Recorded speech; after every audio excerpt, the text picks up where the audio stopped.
Yan mga master, tapos na yung kabit natin sa ano, check valve, check valve, booster pump pala. Kasi mahina yung ano nila, tubig pababa. So kailangan natin kabitan ng booster pump para lumakas yung mga shower, tapos yung flush sa CR. Yan. Ito yung nilinisan namin kahapon mga master. Tangke nga sobrang dumi. Ito yung ginamit natin. 75 HP lang yung binili.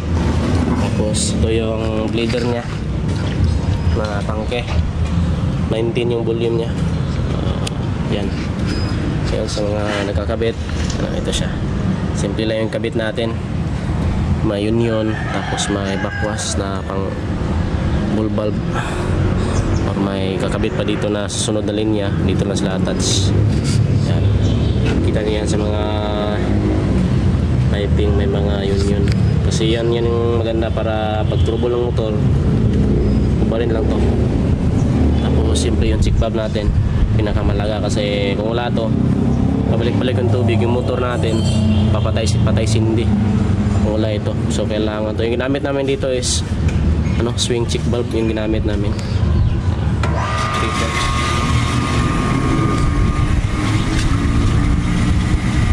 Bali, nakaraan na itong plumbing, inaayos ko lang. Yan. Yan. Yan. Tapos yung linya niya, gamitan ko lang ng 20 amps na breaker, circuit breaker. Yan, ito lang sa lalim. Hindi ko na nilagyan ng flexible kasi yan, ano naman to, double yung insulation niya. Yan. Pressure niya may gumagamit, pababa yung ano niya, may gumagamit sa tubig. Yan.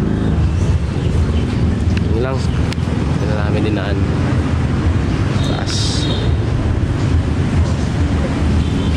Yan, so marami pa tayong gagawin dito sa building na to, mga CR.